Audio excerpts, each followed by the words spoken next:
mengucapkan sesi salam yang terhormat. Sebelum dimulakan kita punya sesi ceramah, saya akan bagi kepada Tuan Syekhudin sebagai permulaan pada pengenalan sedikit berkaitan Syekh Mufti. Sebelum itu saya nak ingatkan bahawa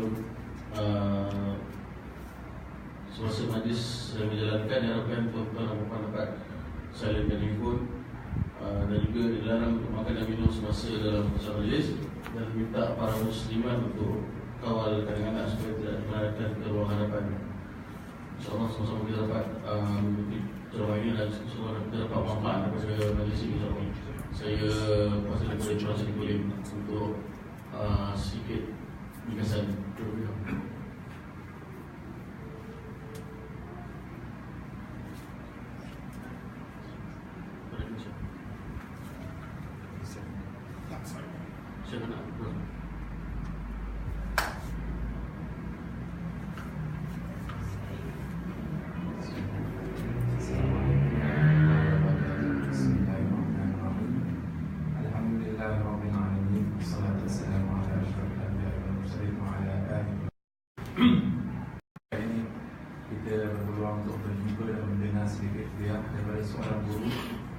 Penceramah yang datang daripada UK. Tahun ini merupakan sebenarnya tahun ketiga beliau telah datang ke Malaysia. Tujuan beliau datang adalah untuk ziarah dan berjumpa dengan asatizah Malaysia, organisasi Islam di Malaysia dan juga muslimin secara am di Malaysia, muslimin dan muslimat. Jadi pada tahun ini kami bertuah dan berpeluang mengadakan event di sini. Dan ini merupakan kali pertama beliau mengadakan event di kawasan sekitar Lembah Kelang dan Putrajaya. Sebelum ini selalunya di kawasan utara sahaja, sebab saya pada Penang. Oleh itu saya dan Syekh bagi pihak Darul Ilm Birmingham ingin mengucapkan berbanyak-banyak terima kasih kepada pihak Pertubuhan Kebajikan Syekh Zakaria Malaysia, Ustaz Zakwan dan juga semua ahli yang telah banyak membantu dan memberikan idea dalam penganjuran majlis ini. Jazakallahu khairan. Okey, sebelum saya serahkan majlis seterusnya, ini adalah berikut serba sedikit maklumat tentang biografi beliau. Beliau merupakan seorang graduan daripada Darul Ilm, antara sebuah madrasah yang tertua di United Kingdom. So madrasah tersebut telah diasaskan pada tahun 1973. So di antara guru-gurunya adalah Maulana Yusuf Murtala, Maulana Hashim Sahid, Maulana Abdul Rahman Sahid dan beberapa orang lain. Selain daripada pendidikan beliau dalam bidang agama, beliau juga telah mendapat pendidikan dalam bidang sekular, iaitu bidang undang-undang, dan telah lulus dengan ijazah sarjana muda sastra dalam undang-undang daripada Birmingham City University. Setelah graduate, beliau menjadi seorang pengetua kepada Institut Al-Islam di UK dan editor kepada majalah Al-Mujib yang diterbitkan setiap 3 bulan. Selain daripada itu, beliau dengan beberapa asatizah yang lain di Birmingham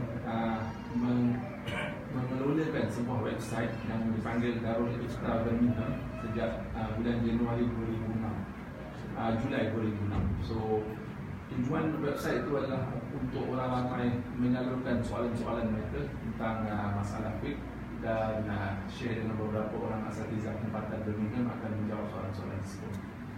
So seterusnya sekitar bulan Ogos 2013, beliau telah menubuhkan sebuah madrasah di Birmingham juga, dan madrasah ini yang dinamakan Darul Ilm Birmingham menawarkan pelbagai kursus dari peringkat rendah sehingga ke peringkat alimiah dan takhasus. Madrasah tersebut yang kini mempunyai lebih 25 orang asatizah dan lebih kurang 200 orang pelajar. Selain daripada tugas beliau sebagai tenaga pengajar di madrasah tersebut, beliau juga telah melakukan beberapa ceramah dan kuliah di seluruh dunia. Antara negara yang beliau telah pergi adalah Bahrain, Australia, Denmark, Sweden dan lain-lain. Jadi saya itu dah. Sedikit terima kasih kepada Tuan Syekhudin, sedikit latar belakang mengenai Syekh. So insyaAllah kita memulakan ceramah daripada Syekh. Semoga semua dapat manfaat pada ceramah beliau.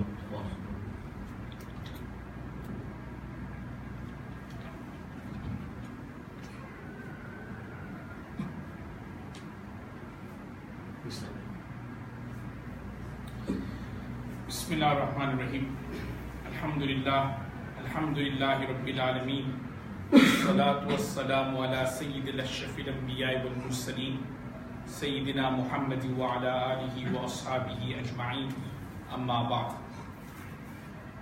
Firstly, I would like to take this opportunity to thank the Khanqah, the brothers, the volunteer brothers, Brother Sharif in particular, for organizing this particular event.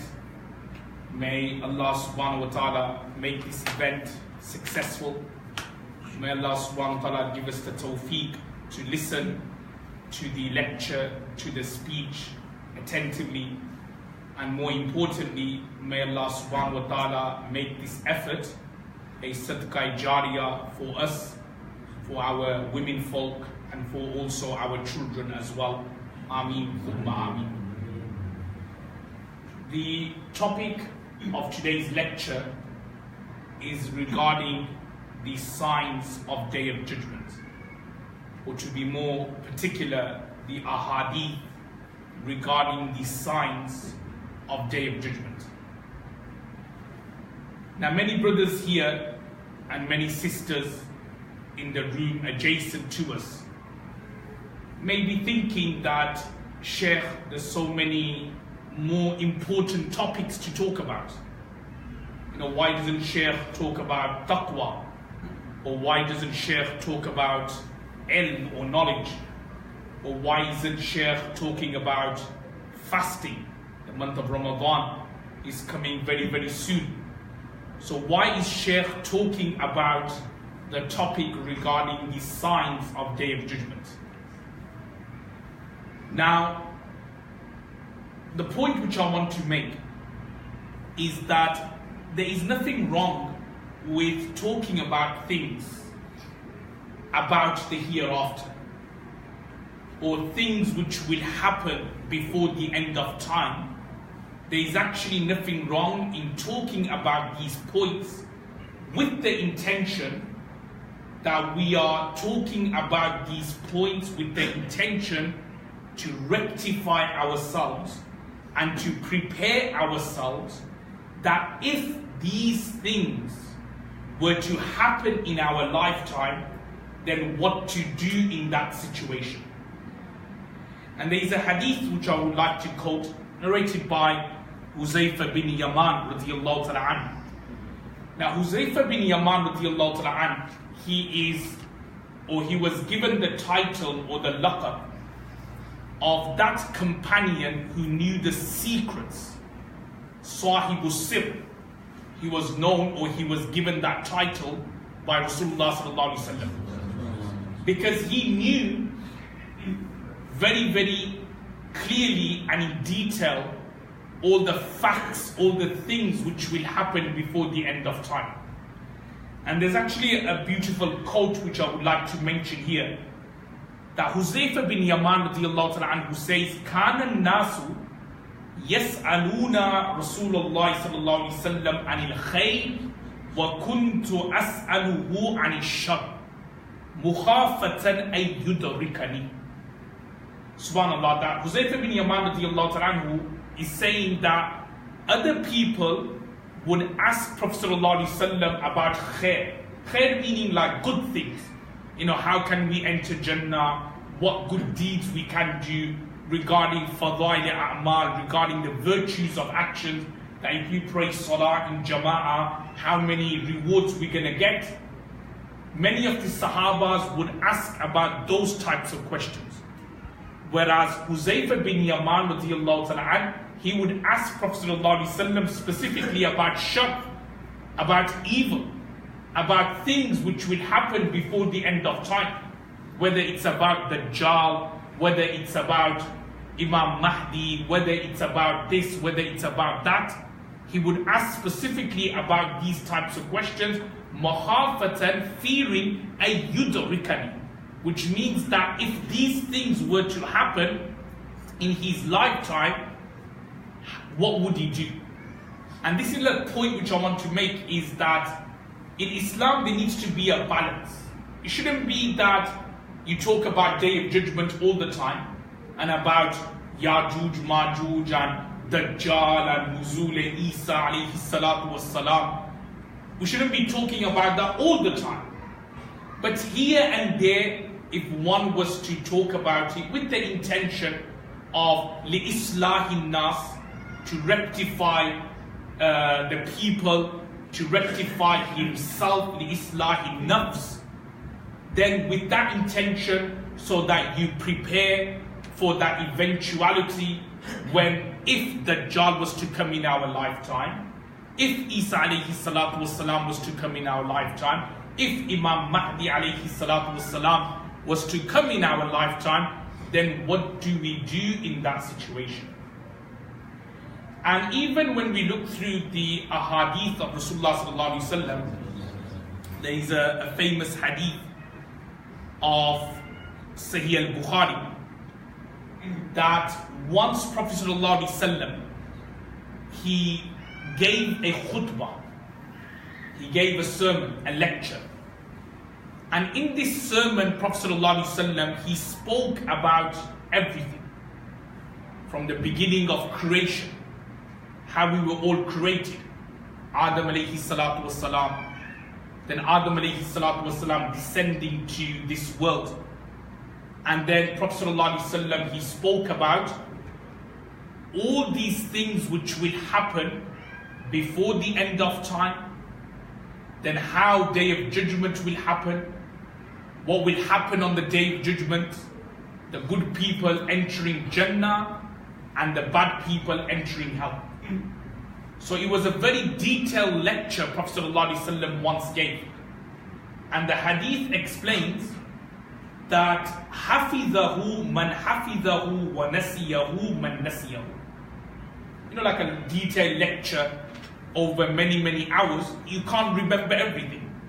So the ones whose memory was good, حَفِظَهُ, they remembered it. And the one whose memory was weak, then they unfortunately forgot about it. But the hadith explains that those who forgot about it, فَأَرَاهُ فَأَذْكَرَهُ كَمَا يَذْكُرُ الرَّجُلُ وَجْهَ الرَّجُلِ إِذَا غَابَ عَنْهُ ثُمَّ إِذَا رَآهُ عَرَفَهُ.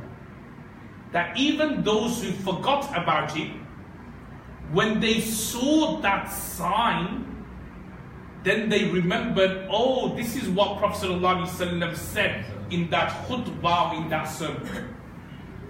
What happens is, like today I'll be giving you a lecture. You're not going to remember everything. Yeah, I'll probably be speaking for a good hour or so. You're not going to remember everything. But then what will happen is 5 years later, something may happen. And you say, oh yes, I remember the sheikh from UK who came and he gave a lecture and he mentioned this very same point. And then you remember. So this is what this particular hadith is saying, that Rasulullah sallallahu alaihi wasallam used to give detailed lectures about Day of Judgment, what will happen. Many of the Sahabas forgot about it. But then when that incident happened, then they remembered that, oh, this is what Prophet ﷺ said during his lifetime. There is also another hadith which can be found in Musnad Ahmad, narrated by the companion Abu Zayd al-Ansari radiyallahu ta'ala anhu, that he mentions that once Prophet ﷺ, after the Fajr prayer, he told everyone to stay behind. And then he gave a lecture about the signs of Day of Judgment, all the way until Dhuhr prayer. After Dhuhr, there wasn't any time to go for lunch. No, the Sahabas remained seated, and then Prophet ﷺ gave a lecture about the signs of Day of Judgment all the way till Asr. And then after Asr, no, you still can't go home. You have to remain seated. And then Prophet ﷺ gave another lecture all the way until Maghrib and sunset time, explaining everything about what will happen before the end of time. So the point, going back to the main point which I was making, is there's nothing wrong in speaking about these things, about the signs of Day of Judgment, about Yajuj, Majuj, about Dajjal, about Nuzul Isa alayhi salatu wasalam, or about the current conflict in Syria and in the Middle East, the Arab Springs, and all these things, if it is done with the intention of, waking you up, to make you aware that Day of Judgment is very, very near, and we have to rectify ourselves, we have to rectify our actions. Perhaps the injustices, the zulm, which we may be committing, we have to do tawbah from that, we have to repent from that, and we have to make sure that whatever we do it for the sake of Allah subhanahu wa ta'ala. And this is the beauty of the Sharia, that it has to be balanced in everything. Don't get me wrong, I don't like those shuyukhs or scholars who just talk about Day of Judgment all the time, but then there's little action.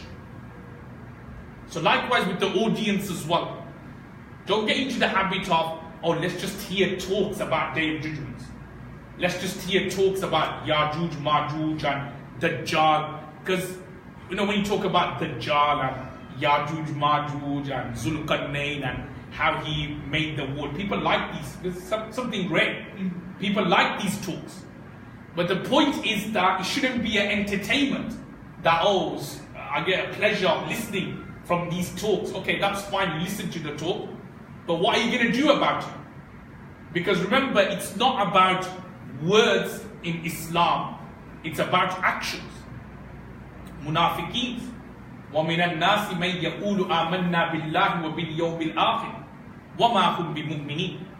So it's not about saying good words and talking about Dajjal and talking about Nuzul Isa alayhi salatu wasalam. Yes, the hadith, the theory, the literature is out there, but it's about putting things into actions. And I just remember a hadith which I taught recently to our students. It's a hadith Qudsi which can be found in Sunan al-Darmi.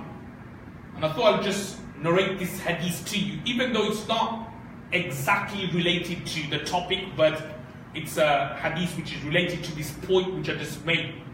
That Islam, there is a balance. It's not about just talks, but it's also about talks and actions. And the hadith al-Qudsi is that Allah subhanahu wa ta'ala says, Inni lastu kulla kalamil hakim. Kulla kalamil hakim. Ataqabbal. The verb has come afterwards.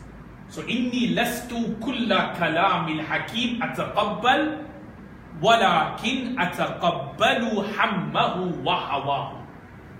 What does that mean? Allah subhanahu wa ta'ala says that I do not accept the words of every wise person. However, I accept his determination, his resolve. And wahawa in this context will mean his firmness.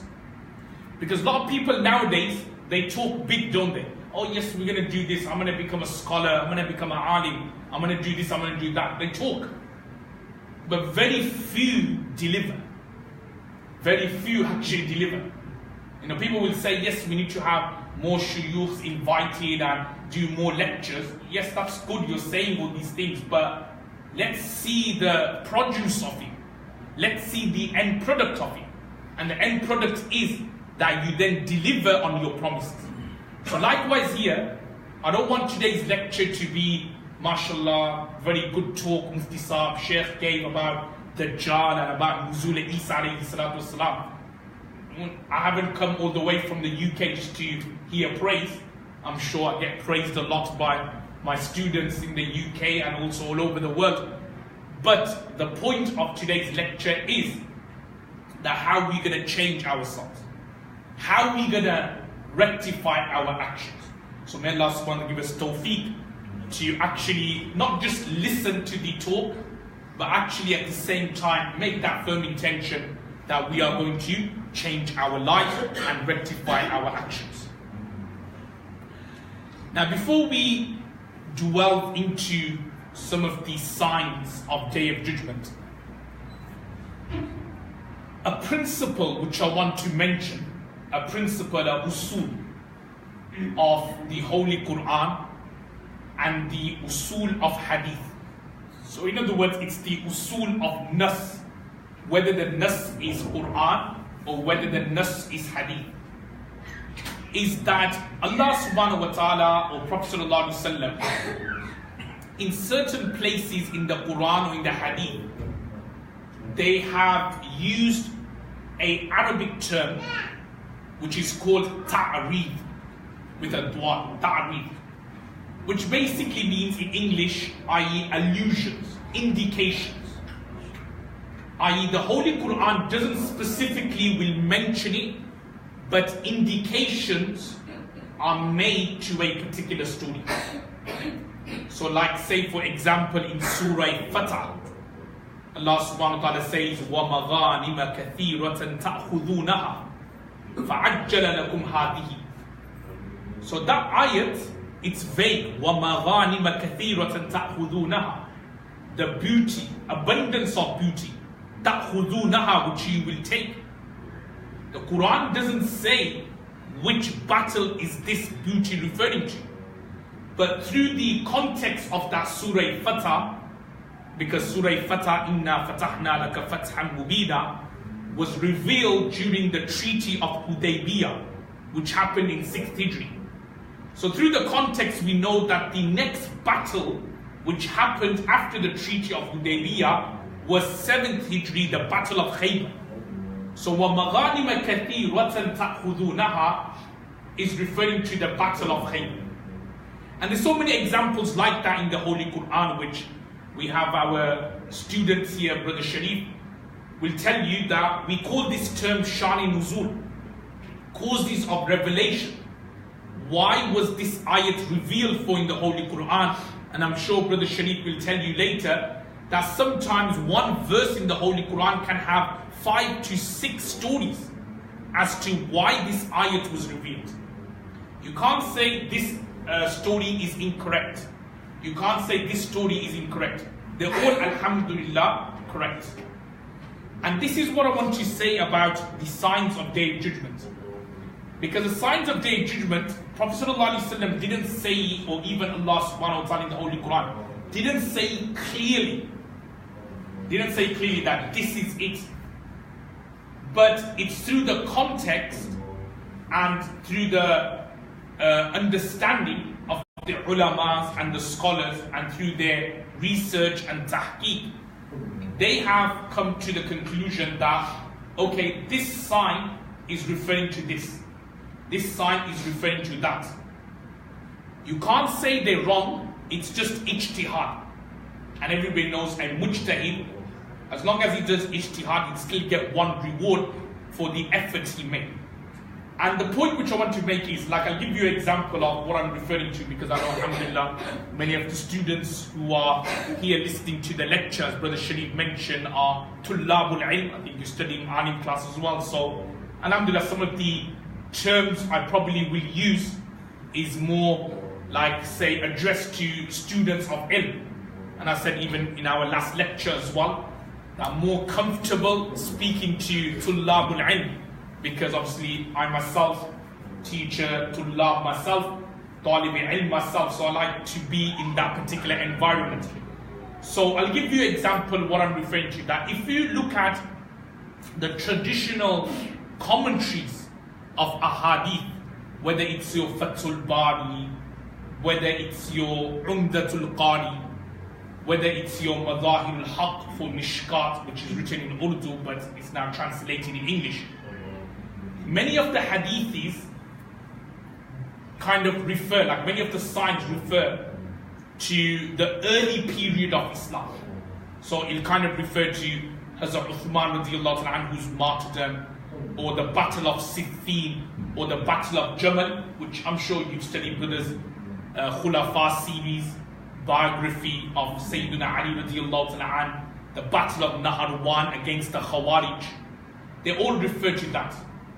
But that's understandable, because the early Salaf, the early scholars, to them the signs of Day of Judgment were what happened in the previous 100 or 200 years. So when they were looking back, so like for argument's sake, Hafiz bin Hajar, when he was compiling his Shara of Sahih al-Bukhari, when he was compiling it, to him, the incidents which he could relate to were the ikhtilaf amongst the companions. Which he could relate to were Sayyidina Uthman radiallahu ta'ala anhu's martyrdom, Sayyidina Ali radiallahu ta'ala anhu's dispute with Sayyida Aisha, which led to the Battle of Jamal, or his dispute with Muawiyah radiallahu ta'ala anhu, which led to the Battle of Siffin. But obviously over centuries, many other scholars have come.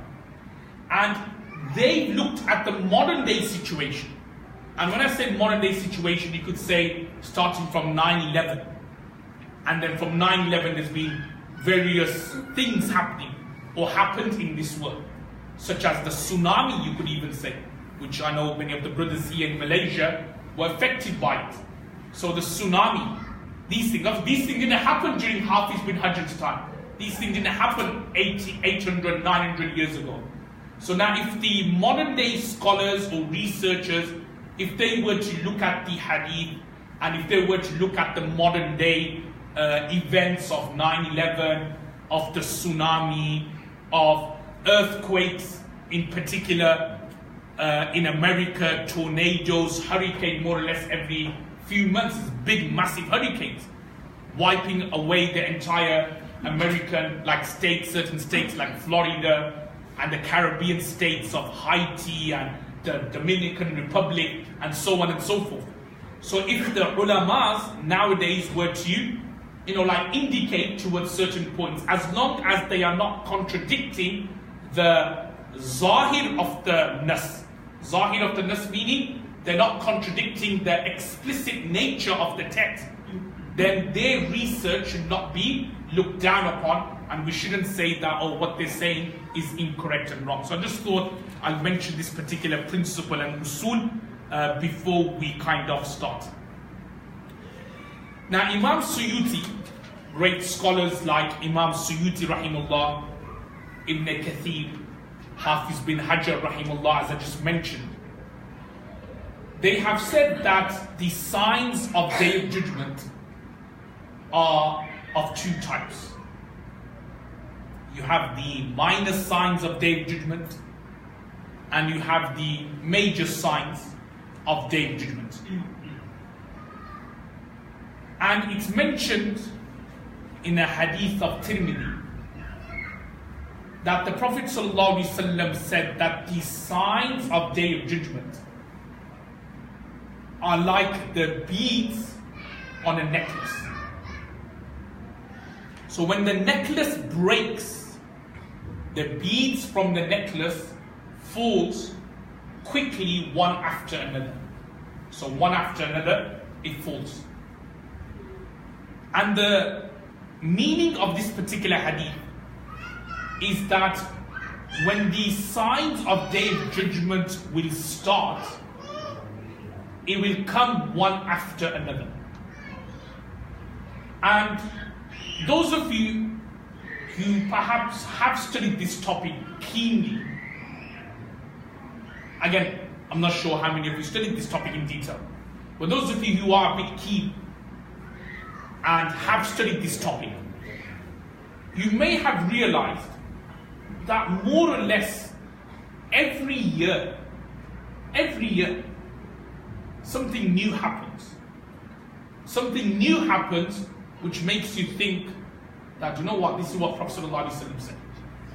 And that's why if you look at all the minor signs, which I will mention a few, perhaps a few years ago, not every one of them were there, but now every year, a new minor sign of Day of Judgment becomes apparent. A new thing. And then all the way up to the last signs of the minor signs of Day of Judgment before the major sign starts. So what I say to all the students, all the brothers and sisters who are here, is that the minor signs of Day of Judgment, or the signs of Day of Judgment in general, it's like the breaking of a necklace and the beads just coming out one after another, one after another, one after another. And likewise, we see this kind of signs of Day of Judgment, one after another, one after another, so many things starting, so many bid'ats and innovation, all of a sudden just starts. So much zulm and injustices, so many wars against Muslims, all of a sudden just starting. This is all what was predicted by Prophet ﷺ. Now, some of these signs of Day of Judgment has already happened during Prophet ﷺ's time. You know, some are, with certain we can say that it's already happened during Prophet ﷺ's time. As Allah subhanahu wa ta'ala says in the Holy Quran, اقتربت الساعة وانشق القمر. The splitting of the moon. So this happened during Prophet ﷺ's time, and there are ahadiths which can be found in Sahih al-Bukhari regarding the splitting of the moon. Likewise, other incidents of Day of Judgment has already happened, such as Prophet ﷺ predicted that his grandson, Sayyiduna Hassan radiallahu ta'ala anhu, would reconcile between two major groups. And this is what happened, that after Sayyiduna Ali radiallahu ta'ala anhu was martyred. When he was martyred, Sayyiduna Ali, his son, as Hassan radiallahu ta'ala anhu, became the Amir. But there were now two kind of like armies or groups within the Islamic countries. You had as a Muawiyah radiallahu ta'ala anhu, who was based in Damascus, and you had Sayyiduna Hassan radiallahu ta'ala anhu, who was based in Kufa or in modern day Iraq. So Sayyiduna Hassan radiallahu ta'ala anhu, he gave up leadership and he reconciled and he gave power to Sayyiduna Muawiyah radiallahu ta'ala anhu. So many of these things Prophet ﷺ predicted: the martyrdom of Uthman radiallahu ta'ala anhu, the battle of Jamal, the battle of Siffin, the battles against the rebels, the Khawarij, known as the Battle of Naharwan. In a hadith of Mustadrak al-Hakim, Prophet ﷺ predicted that somebody would martyr Sayyiduna Ali radiallahu ta'ala anhu. And this was evident when Abdul Rahman al-Mulji, that was his name, Abdul Rahman al-Mulji, then martyred Sayyiduna Ali radiallahu ta'ala anhu. So many signs of Day of Judgment have already happened during Prophet ﷺ's time, or a short while after Prophet ﷺ's death and after Prophet ﷺ's demise. Thereafterwards, Prophet ﷺ predicted some minor signs of Day of Judgment. I don't have time to go over every single one of them. There's approximately over 100. I'll just mention a few which can be found in the authentic ahadith. And there are so many which I'm sure you brothers and sisters know anyway, which I haven't mentioned. But I'll just try to mention the main ones. Like, there's a hadith which can be found in Sahih al-Bukhari and Sahih Muslim, narrated by Sayyiduna Anas radiallahu ta'ala anhu. قال سمعت رسول الله صلى الله عليه وسلم يقول, that I heard Rasulullah sallallahu alaihi wasallam say, Inna min ashrati sa'ati, that indeed it is from the signs of Day of Judgment, ay yurfa'a al-ilm, that ilm will disappear, ilm will be raised. This is one of the signs of Day of Judgment, minor sign, that ilm will disappear, and وَيَكْثُرُ الْجَهْلِ, and there would be abundance of ignorance. Now, some of you may be thinking, no, Sheikh, I don't believe what you say, because how can you say ilm has disappeared? We should actually say there is more ilm now, because when you look at it, 20, 30 years ago, were there many institutions around 20, 30 years ago where there was a sheikh delivering lectures, whether in Malay, whether in English, whether in Arabic. Like take an example of the Alim class, which I know some of the brothers are studying. Would that have been possible, like in a part-time format, 20, 30 years ago? But the Sharif is studying Alim class with us online. 20, 30 years ago, that would be unheard of. So some of you may be thinking now, Sheikh, I don't actually believe in what you say. How can we say that there is actually less ilm and there is more ignorance? You should actually be saying that there is less ignorance and more ilm and more knowledge. Now the answer which I want to give for that particular objection which some of you brothers and sisters may have is that there is a difference between ilm and khabar. There is a difference between knowledge and information. There is a difference. What's unfortunately happening nowadays is there is abundance of information. Yeah, there's very little ilm. There's abundance of information. Because the definition of a alim or a scholar, as given by Abdullah bin Mas'ud radiyallahu ta'ala an, is man lam yakhsha Allah falaysa bi'alim. That the one who doesn't have fear of Allah subhanahu wa ta'ala, he is not a alim. So what's happening nowadays is we are alims, but we are linguistically we are alims, loghatan, but not hakikatan, not shar'an. Loghatan, linguistically we are alims. Because, alhamdulillah, we know a lot of opinions. We know that this hadith has got 5 opinions. Hafiz bin Hajar has said this, Allama Aini has said that, Ibn Kathir has said this, Imam Qurtubi has said that.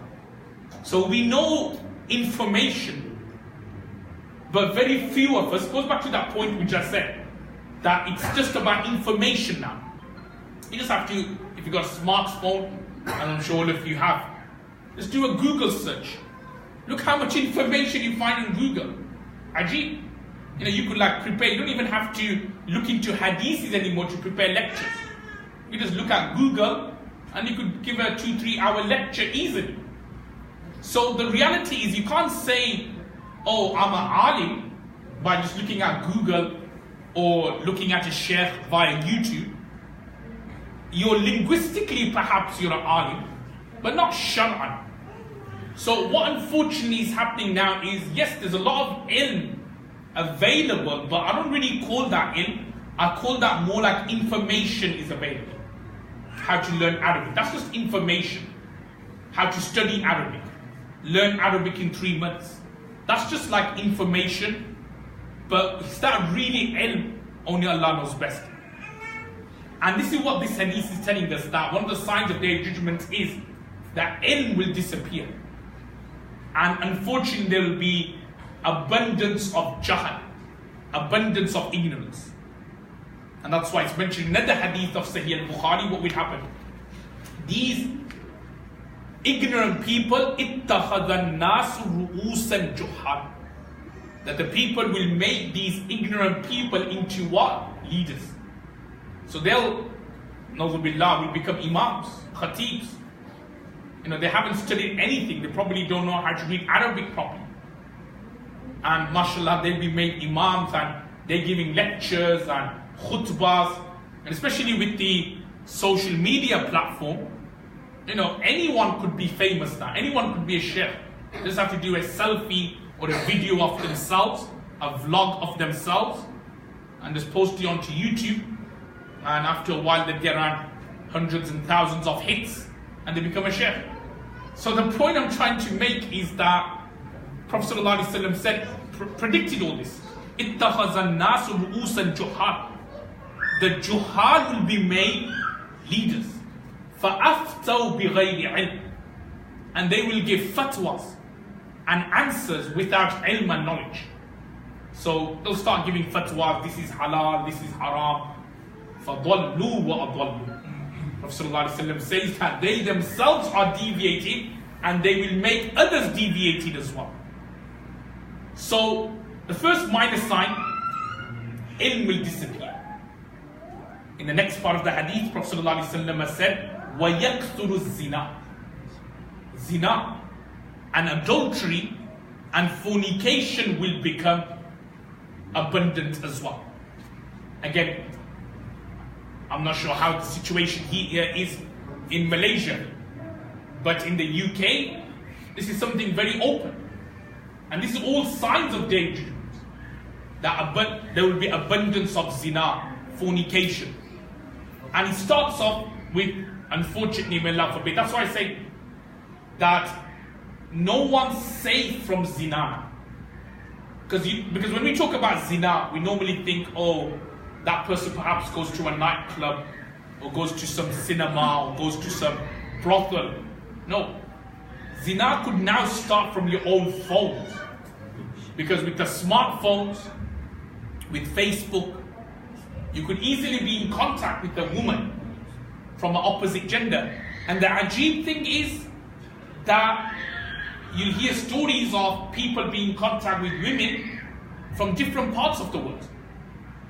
You know, it's nothing, I won't be surprised. Say a brother may be here in Malaysia, be in contact with a woman from America, or vice versa. Could even be a sister here in Malaysia, and she may be in contact with a man from, I don't know, South Africa. Only Allah knows best. But this is the fitna from Facebook and social media. So the first thing is there will be abundance of zina, fornication. Also it's mentioned in another hadith that sexual diseases will be at an all-time high. HIV, gonorrhea, other kind of sexual diseases, transmitted diseases will be at a high. And it's mentioned in a hadith of Ibn Majah that another sign of their judgment is when your leaders will start committing zina. Leaders, I'm not referring to prime ministers or presidents, I'm talking about your own imams, your own khatibs, your own scholars, alims, muftis even. They will be committing zina. And it's mentioned in the hadith of Ibn Hibban and Musnad al-Bazzar that zina will also be done publicly as well. Will be done publicly on the roads, on the public roads. Now these 3-4 points, brothers and sisters, I've mentioned, isn't all these points evident now as we speak? I know for sure in the UK is, but like zina publicly, social media, that's common. We even have a Darul Ifta.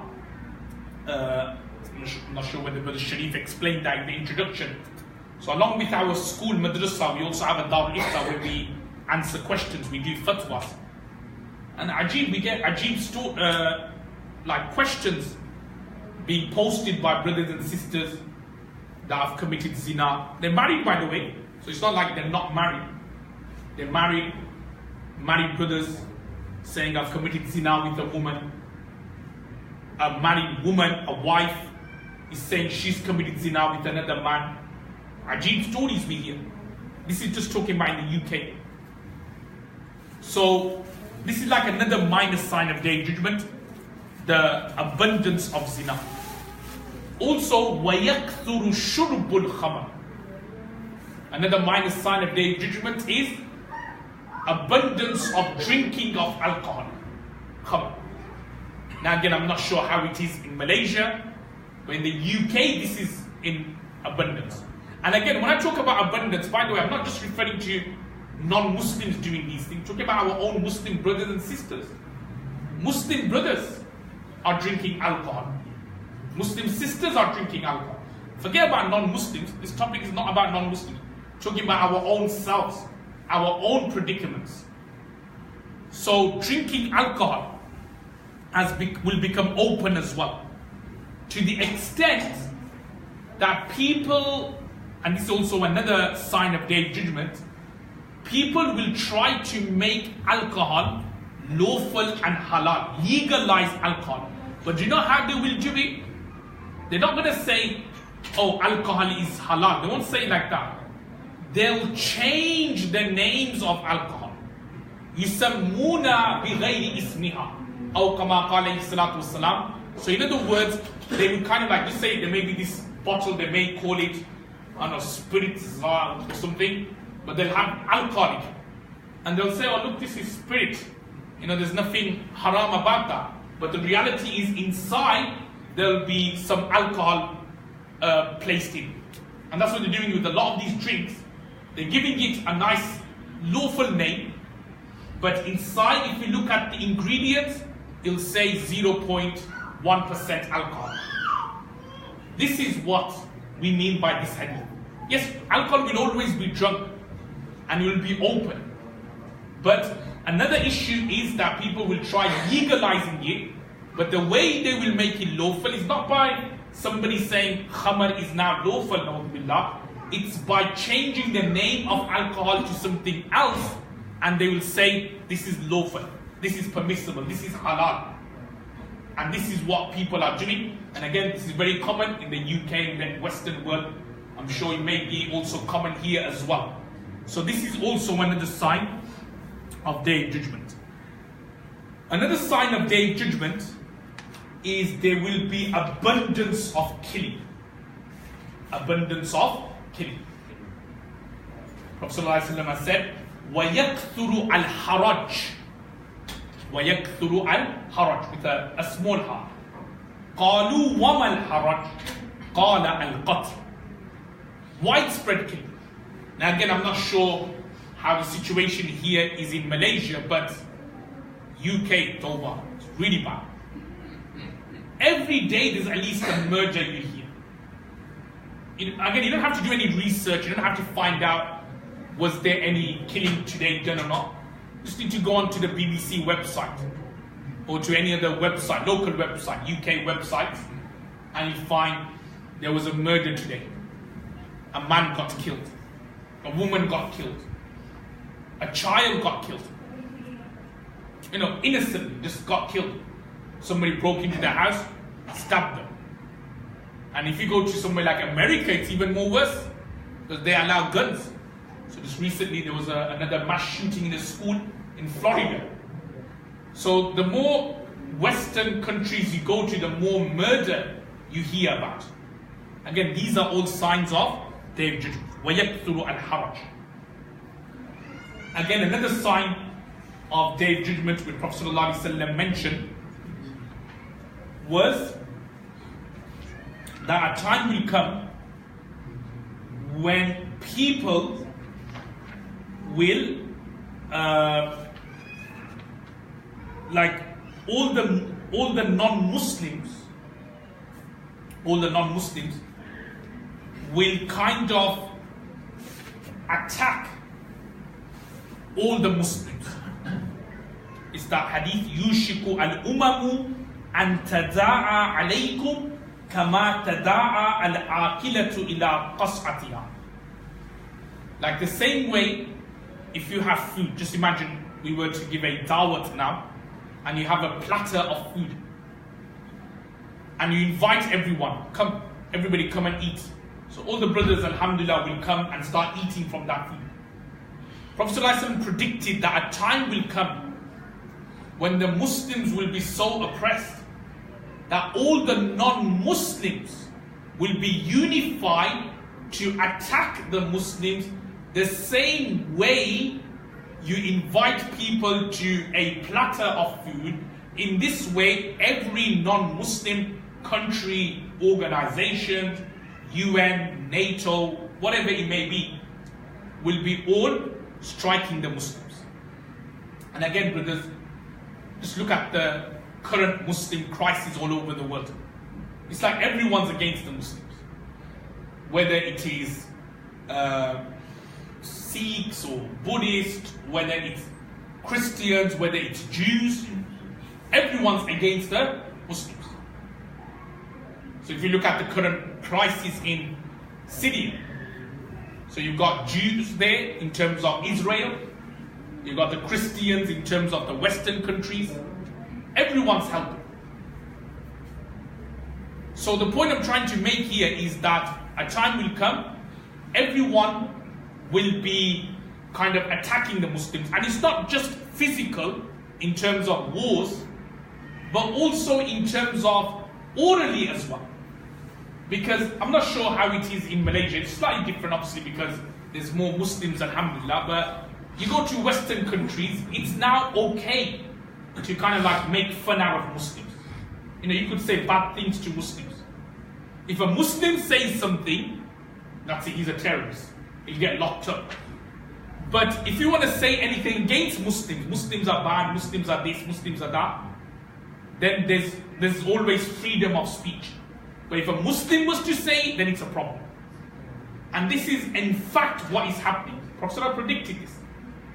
This is in fact what is happening. And do you know why it's happening? Look at what Prophet ﷺ said. Okay, well, let me just mention the next part. Why this is happening? Because one of the Sahaba said, is it because we will be very less in those days? وَمِنْ قِلَّةٍ. So Prophet ﷺ said, no, بَلْ أَنْتُمْ يَوْمَئِذٍ كَثِيرٌ. That the Muslims on those days will be in fact a lot. Because it is ajib to hear that Islam is one of the fastest growing religion in the world. But yet, we're the ones who are getting the most persecution. So, logic says that when do you get persecuted? When you happen to be a minority group. Like if there's only a few of you, and you believe in something, you tend to get persecuted. It's ajib to hear that Muslims are getting persecuted all over the world, bearing in mind Islam is the fastest growing religion in the world. So why is that happening? Prophet ﷺ said that, no, you will be in abundance in those days. وَلَكِنَّكُمْ غُثَاءٌ كَغُثَاءِ السَّيْلِ. However, the reality is, people will treat you like froth. Froth means dirt. Froth means kachra. Rubbish, garbage. And that's the reality, isn't it, brothers? Because Muslims' blood now has become like garbage. There's no value to it. It's like dirt. That's how we become. People are innocently killing babies and children, Muslim babies and children all over the world, and there's no value to their blood anymore. So Prophet ﷺ predicted all this. And he also said, do you know why will this all happen? Because of this reason. وَلَا يَنْزِعَنَّ اللَّهُ مِنْ صُدُورِ عَدُوِّكُمْ الْمَحَابَةَ مِنْكُمْ وَلَا يَقْذِفَنَّ فِي قُلُوبِكُمْ الْوَحْنَةَ. That Allah would take away the fear in the hearts of your enemies. Before the enemies, they had something called robe. They were scared of it. But before the end of time, they're not going to be scared of Muslims anymore. There was a time when a non-believer would be scared of people like Umar bin Khattab radiyallahu ta'ala anhu, and Khalid bin Walid radiyallahu ta'ala anhu, and Salahuddin al-Ayyubi rahimullah. But now, they're not scared of us. Now, we're not scared of Muslims. And the worst thing is, Allah will then put wahan in the hearts of the believers. The Sahabas asked, Ya Rasulullah, wamal wahan? What is meant by wahan? What is meant by this word? Wahan will be in the hearts of the believers. Prophet ﷺ explained, Hubbud dunya wa karahiyatul maut. In a way, that's the reality, isn't it, brothers and sisters? We Muslims have become such that the worldly things matters to us most. Money matters, fame matters, wealth matters, buildings and these things matters. And there's now a detestability of death, karahiyatul maut. Now we don't want to die, we want to live in this world forever. So when this has now happening to us and the non-believers are not scared of us, this is what's going to happen. And this is just the beginning of it. Situations will get even more worse. As Prophet ﷺ said in a hadith, that the era which follows the era before will be more worse than what it is now. So if you think, oh, the situation of the Muslims is bad now, wait for when it will be the generation of our own children or our own grandchildren, what the state of their iman is, what the environment will be then. If we think the environment is bad now, with smartphones and Facebook and whatever social media platforms you have, what happens when it's our children and our grandchildren's turn. So these are some like minor signs. There's so many minor signs, brothers, like I could be here all night mentioning all of them. Sudden deaths will happen. That's like another minor sign. People just suddenly will die. And that's also ajib as well. I'm not sure whether you noticed this, but definitely last 20 years, we hear more stories of people who are 20, 21, 22, all of a sudden just passing away. Not because they got killed, just like all of a sudden they weren't feeling well, they went to the hospital, and then they just died. 20 years. I'm sure you've heard stories of football players, those of you who watch football. Football players, whilst they're playing football, they die on the football pitch. They lose, like their heart stops beating, and they just like collapse to the floor and they die. All of a sudden. Ajib. And this again is something what is recent, by the way. Never heard of that. I'm not sure again how old some of the brothers are, but in the 80s, early 90s, you never heard of these things. But last 10 years, just people suddenly just 20-year-old just dying with a heart attack. Ajib. You know, fit young teenage boys going for a jog, which is something good, and coming back, just had some pain on his chest and had a heart attack and he died. Ajib stories. So again, these are all signs of day of judgment. I said there's so many things I could mention, brothers. We could go on and on. Female singers, musical instruments becoming very common. Again, look how common is that. Earthquakes will increase. Hurricanes will increase. Every few months there's always a hurricane in America, in the Caribbean islands. Always hurricanes, tornadoes, tsunamis, which I already referred to. Family ties being cut. Very, very common. Now people are just living by themselves. Again, that's also ajib as well. Again, I'm not sure how it works here in Malaysia, but in the UK, before everybody used to live together, you know, like, no, obviously not in the same house, but what I mean is that, you know, family would be very close, brothers and sisters will be close. But now it's just like there's just been arguments with everyone, and then the brother is just living by himself in a small rented apartment, or the sister is living by herself in a small rented apartment. They have children on Eid day, for argument's sake. Again, I'm not sure what happens here in Malaysia, but on Eid day, what do you like to do on Eid day? Visit your family and friends, or visit family at least. But a lot of people, I know a lot of Muslims, by the way, on Eid day, their children just stay at home.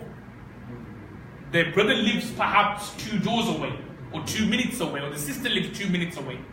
But because they've had arguments, they've broken ties. So on Eid day, their Eid is just like seeing their parents, which is nothing wrong with it, but just staying at home and watching television. So family ties being cut. And I was just saying to Brother Sharif on the way here, things like big buildings, people competing with masajid. So one masjid will build a massive masjid, then another masjid will build another one. Disputes, arguments will happen inside the masjid. Forget about disputes and arguments, people will be fighting inside the masjid. So all these things, signs of day of judgment. يَتَقَارَبُ الزَّمَانِ. Time will go very, very quick. Time will go very, very quick. Again, I was just saying to Brother Sharif when I came this time, that I just feels the other day that I was here last year with you. So 1 year, because I was here last year, in January, I think it was 2017. So it's like 13 months later, February 2018, I was saying to Brother Sharif that it just felt like the other day we were here. So the point I'm trying to make is that these are all minor signs of day of judgment. And when we look at every single of the points which I mentioned, brothers and sisters, I think all of you will agree with me in terms of every single one of them are evident in front of us. It's not hidden, we see it every single day. I'm sure if we go out of the masjid now, and if we were to go and walk on the street, I'm sure some of the points which I mentioned about alcohol, about zina, about music and these things, you probably see those very same minor signs occurring right in front of us. So what we can say, number one, is minor signs, more or less, all of them are ticked off. Yeah, more or less, they're all ticked. If you were to read through the minor signs list, tick for zina, tick for drinking alcohol, disappearance of him, tick for that. Building big, massive buildings, tick for that. Ri'a ash-shah, yatatawaluna fil bunyan. Everything, tick.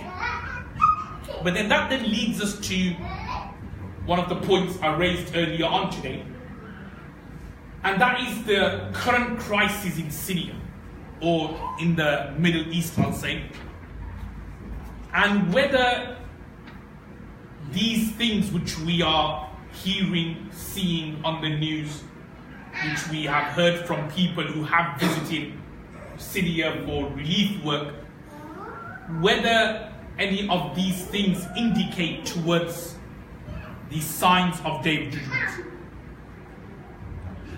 Now, what we can say first and foremost is that the current crisis in Syria is referring to, or is definitely one of the last few minor signs of Day of Judgment. Yep, it's one of the last few minor signs of Day of Judgment remaining. There's one or two minor signs of Day of Judgment remaining. One is, I'll say, the conflict of Syria and Sham, the emerging of Imam Mahdi. These are all minor signs, and then afterwards the major signs will start.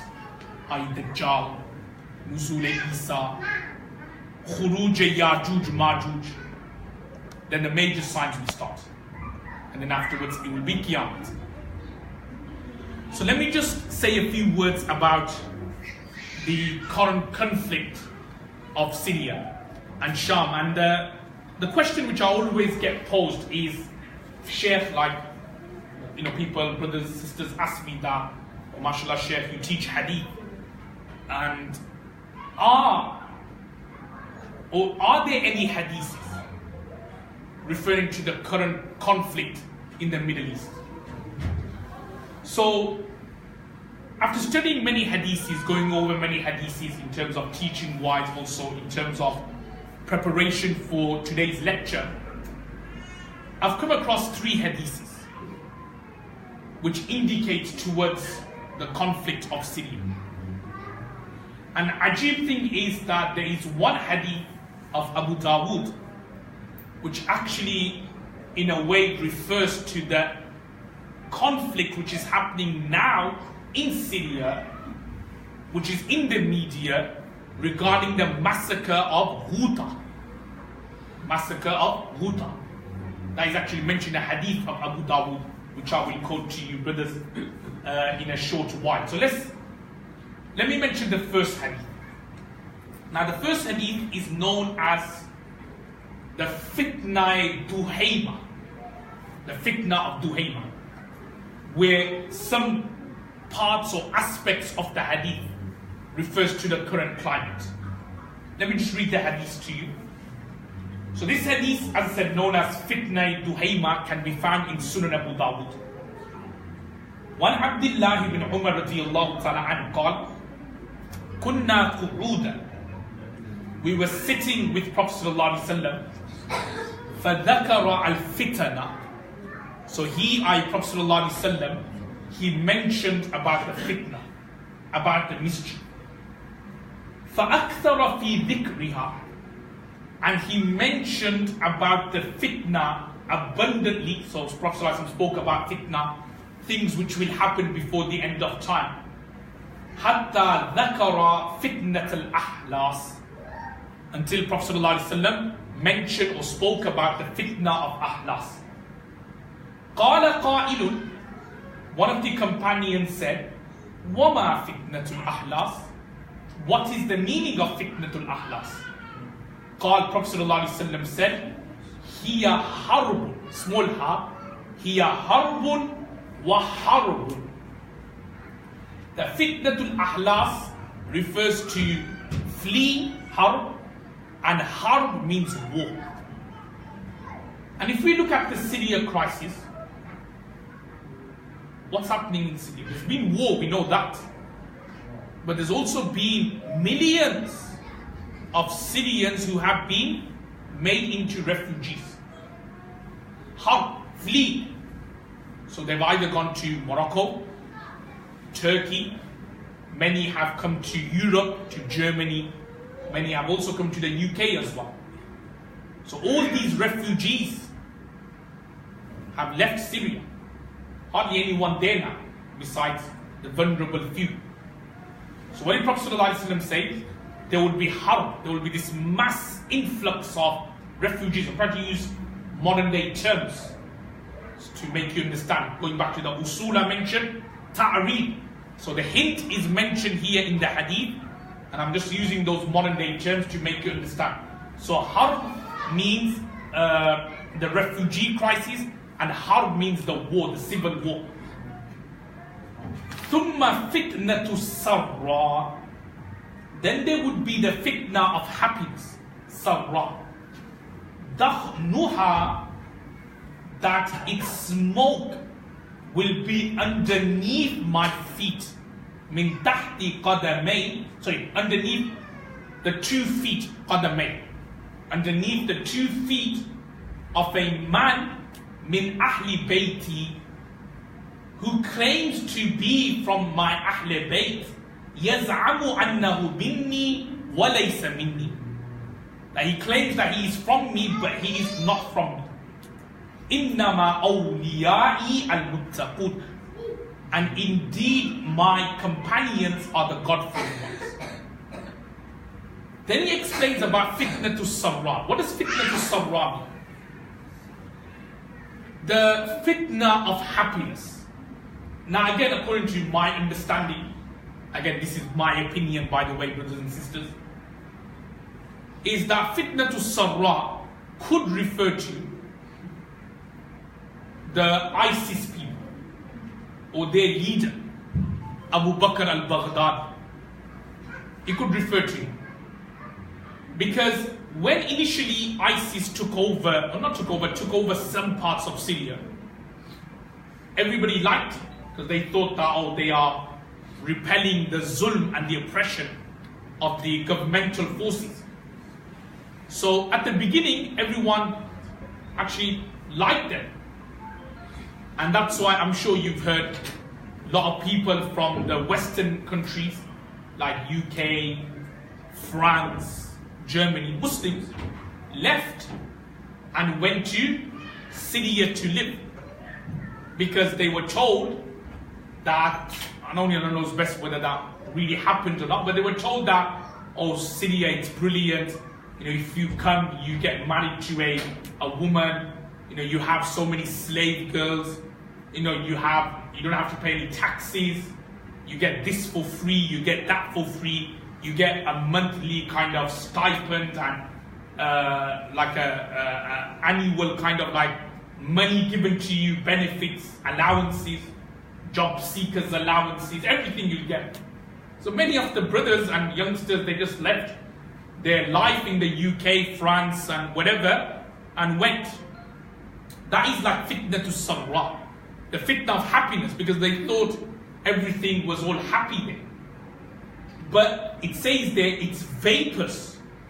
Vapors of what? The vapors of the fitna was being what? Qadamay rajulin, was underneath the 2 feet of a man from the Ahl Bayt. And this is what I was trying to say, that Abu Bakr al-Baghdadi, he actually claimed to be from the Ahl Bayt. He actually claimed to be Imam Mahdi as well. So he claimed to be the Ahl Bayt. He claimed to be from Prophet ﷺ, but he was not from me. Why? Because, as I'm sure you know, they did a lot of atrocities, a lot of zulm. And how can you claim to be from someone from the Ahl Bayt when you are doing zulm on top? That doesn't make sense. And then this is what he says here, if you look at the next part. ثُمَّ يَصْطَلِحُ النَّاسُ عَلَى رَجُلٍ كَوَرِكٍ عَلَى ضِلْعٍ. And then the people would do bay'ah. Yastalihu means will do bay'ah on a man kawarikin, whose joint, like whose hip bone is upon his hips. Whose hip bone is on his hips. Kawarikin ala dil'in. What does that mean? Again, it's all indicating that there will be a person who people will start doing bay'ah to. And what does he mean by his hip bone will be on his hip? It's indicating towards, the Arabs would say this, indicating towards insecurity of mind. Insecurity of mind. What does that mean, insecurity of mind? You get some leaders, they're not stable mentally. They always like make decisions and go back on the decision and they come back again. So people will start doing bay'ah on such individuals. I'm not saying Abu Bakr al-Baghdadi was like that because I haven't met the person, I don't know how he is. But there will be an Amir who people will start doing bay'ah to, but that Amir who they will do bay'ah to will be such that he's very unpredictable, very insecure in terms of his mind. Then he goes on to explain, ثُمَّ فِتْنَةُ الدُّهَيْمَةِ. Then there will be this fitna of darkness. Duhayma means darkness. Like he says there, لَا تَدَعُوا أَحَدًا. This fitna will not leave anyone from this ummah إِلَّا لَطَمَتْهُ لَطْمَةً, except that he will slap him suddenly. What does that mean? Slap him suddenly. Meaning, when you get slapped on your face just suddenly, it takes you by shock. Likewise, this fitna of Duhayma will be such that it will take the Muslim ummah by surprise and by shock. And I like the next part, which is so clear. It says, فَإِذَا قِيلَ إِنْقَضَتْ تَمَادَتْ. And when it is said that, oh, this battle or this fitna is ending, inqadat, tamadat, it then prolongs, it goes longer. And when you look at fitna al-Duhayma, if I just go back onto the previous word, what it means by it was all of a sudden.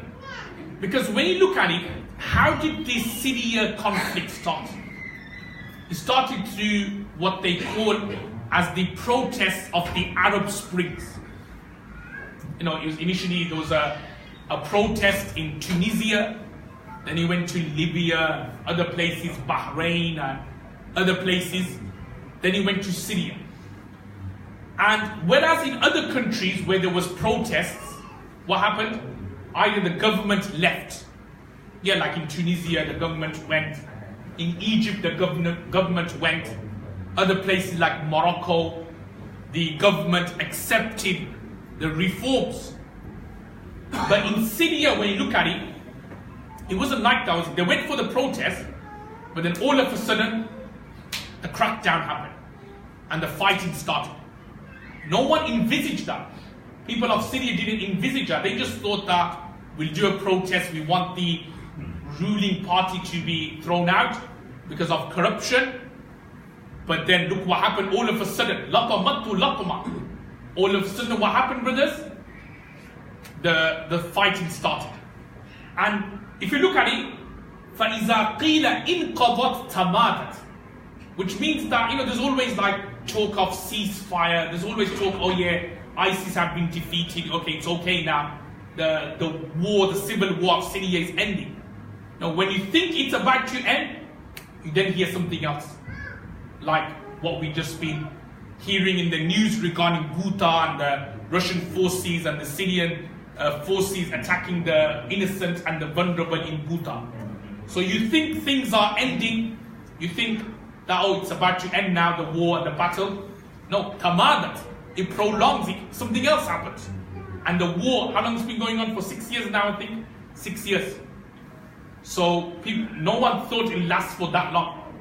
People thought it was just going to be like initially, you have these things where I think they even try to do that in Turkey as well. Like, the people, the protesters, they come out, but then afterwards, they have a crackdown and then everybody goes back. But no, this prolonged for 6 years.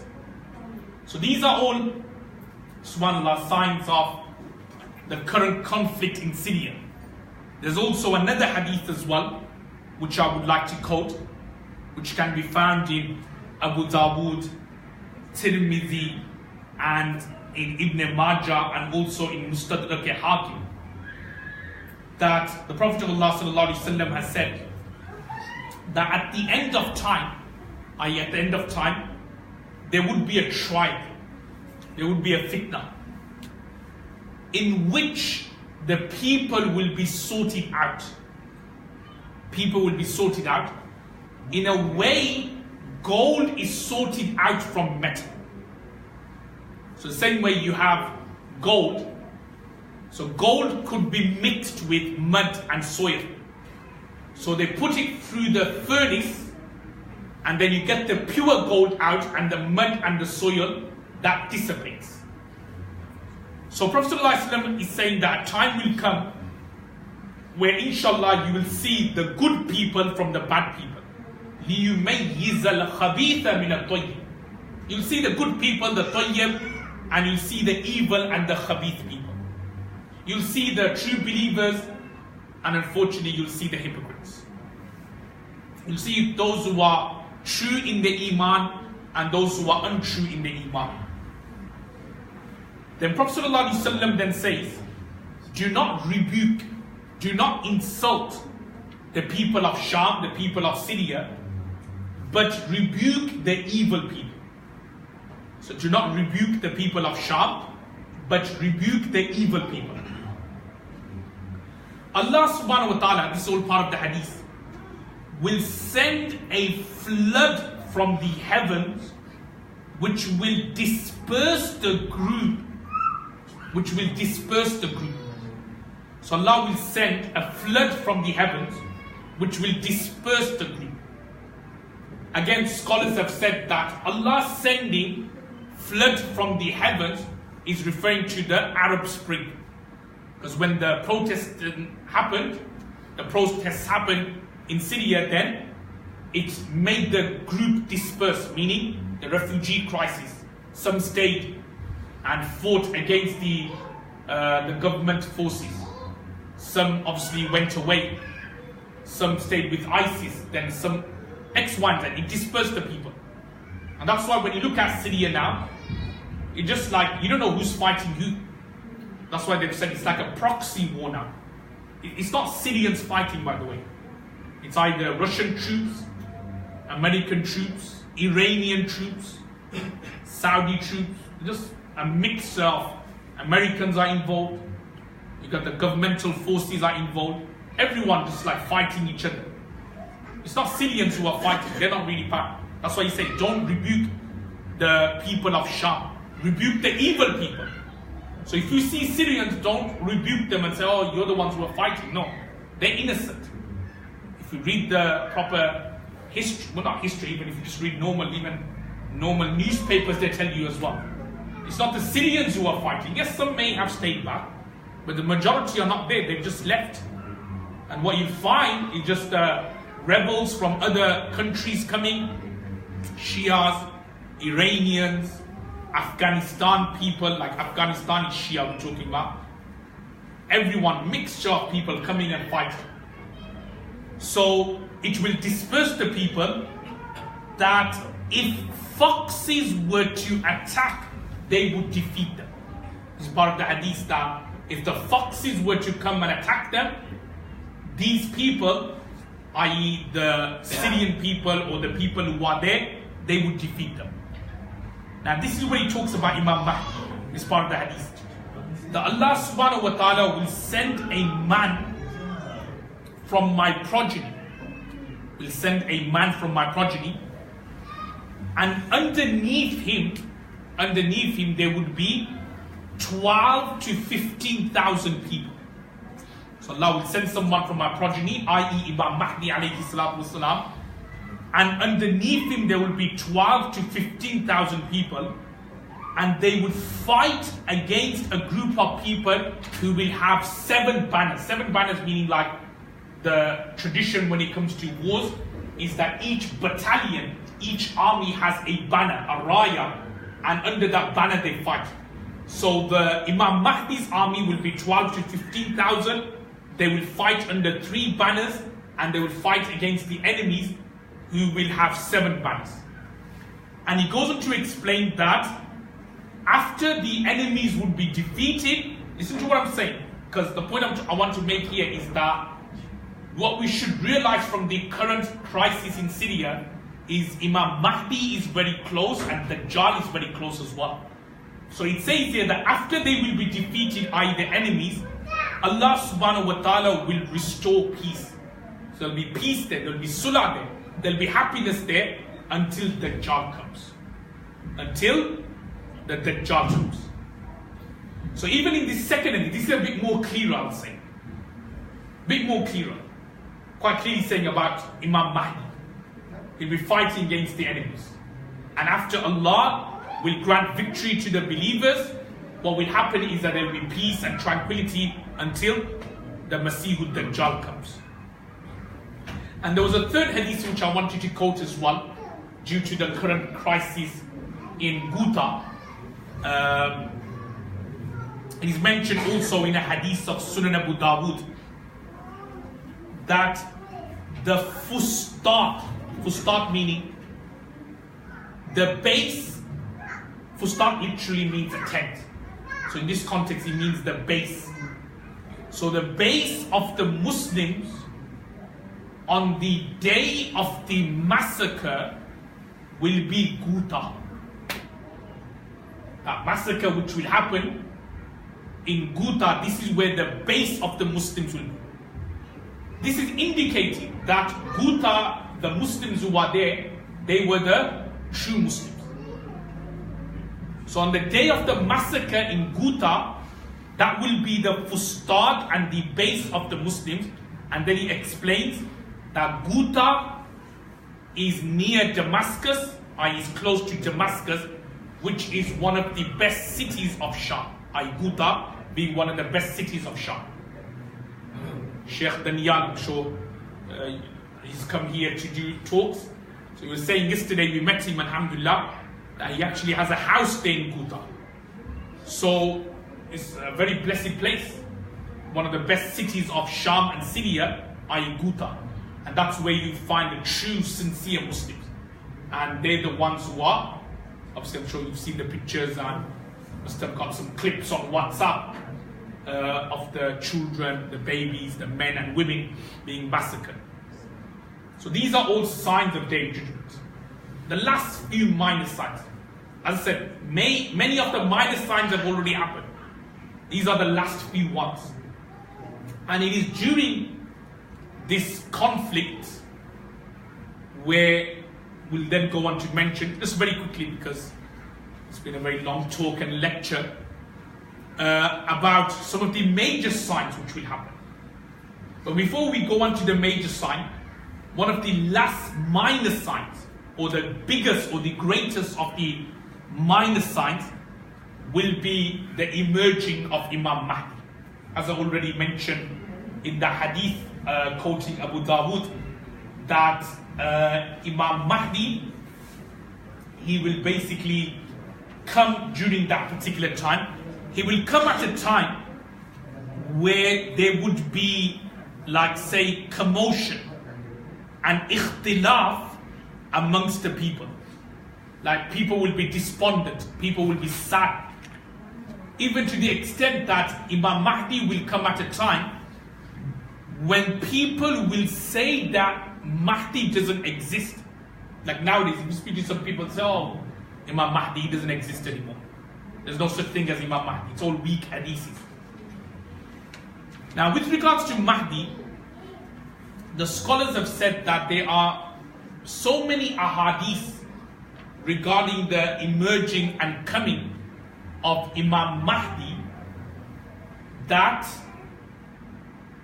it is equivalent to a mutawatir ma'ni. Again, you have different types of hadith. One is called mutawatir lafzi, but one is mutawatir ma'ni. Again, I don't want to go into too detail about what is meant by mutawatir ma'ni, but it means that it's so many hadiths about Imam Mahdi coming, Imam Mahdi leading the Muslims and against the wars with the Dajjal, that we have to believe it.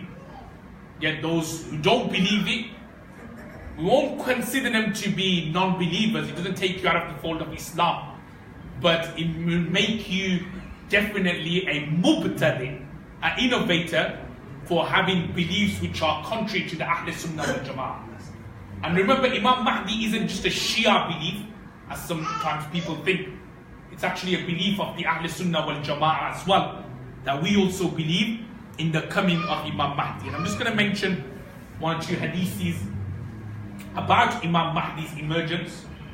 There's one hadith which can be found in Tirmidhi and in Abu Dawud, narrated by Abdullah bin Mas'ud radiyallahu ta'ala an, that qala Rasulullah sallallahu alayhi wa sallam, Rasulullah sallallahu alayhi wa sallam said, La tazhabu dunya, the dunya will not end, will not perish, hatta yamlika al-araba rajulun min ahli bayti, until a man from the Ahl Bayt will be in control of the Arabs, will be the ruler of the Arabs.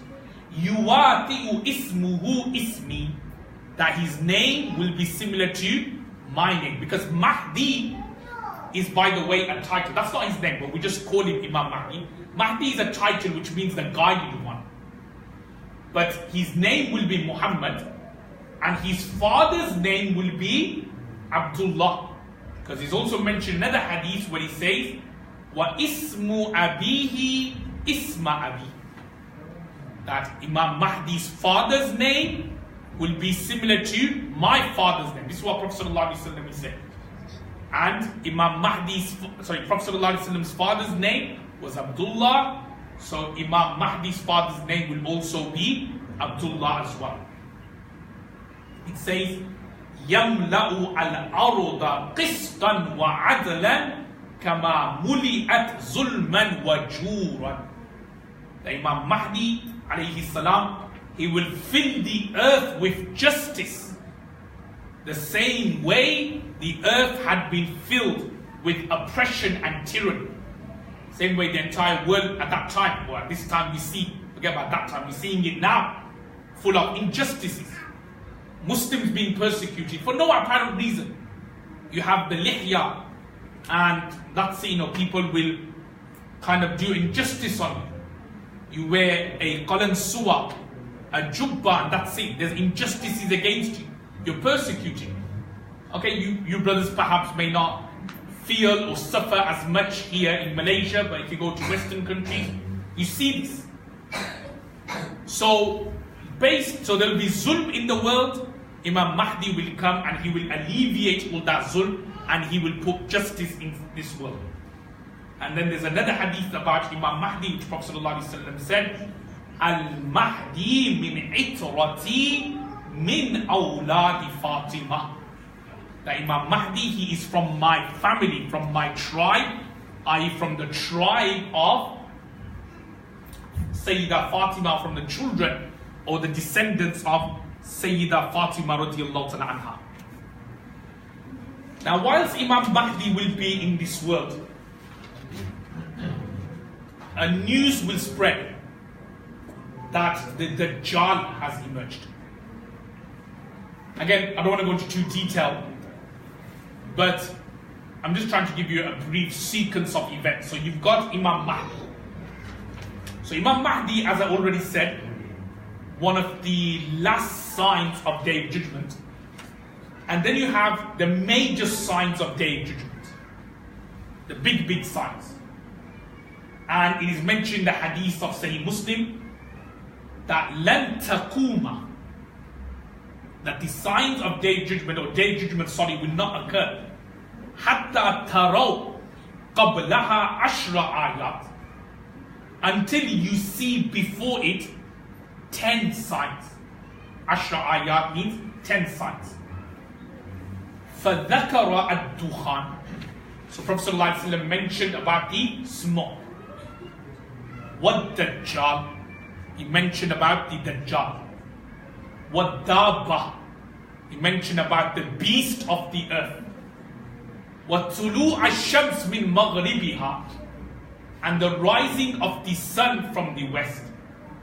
وَنُزُولُ إِيسَى بِنْ مَرْيَمَ وَيَاجُوجُ وَمَاجُوجُ وَثَلَاثَةُ خُسُوفٍ, and 3 landslides. خَصْفٌ بِالْمَشْرِقِ, a landslide in the east. وَخَصْفٌ بِالْمَغْرِبِ, and a landslide in the west. وَخَصْفٌ بِجَزِيرَةِ الْعَرَبِ, and a landslide in the Arabian Peninsula. وَآخِرُ ذَلِكَ, and the last of the signs will be a fire, نَارٌ تَخْرُجُ مِنَ الْيَمَنِ, which will emerge from Yemen. تَطْرُدُ النَّاسَ إِلَى مَحْشَرِهِمْ, which will drive people towards their place of assembly or their place of gathering. Now these are what we call the 10 signs, just very briefly, inshallah. So the first major sign, so you've got Imam Mahdi, which I said is the last of the minor signs, the last kibare alamati sughra. Now we're looking at the major signs. Number 1 is the Dajjal. Dajjal means linguistically to mix, to kind of mix, to confuse people, to make things vague, to make things unclear. That's what Dajjal linguistically means. Now a question arises here as to Dajjal. Is he a man or is he a system? Is Dajjal a man or a system? Because some scholars of the opinion that Dajjal isn't a man, he's not a person, he's not a being, but Dajjal in fact is a system. So what do the scholars and the ulama say with regards to that? So again, when you look through the hadith, Dajjal, you have to say he's a man, he's a person, because Prophet ﷺ has explained his features. He'll be blind in one of his eyes. فَإِنَّهُ أَعْوَى. The letters Ka, Fa, Ra will be written on his forehead. He'll be of a whitish, reddish complexion. He'll be short but stocky. He would be, like stocky meaning he'll be powerful, in other words. He will have curly hair. So from these hadiths, we have to say that Dajjal, he's a man, like he's a person.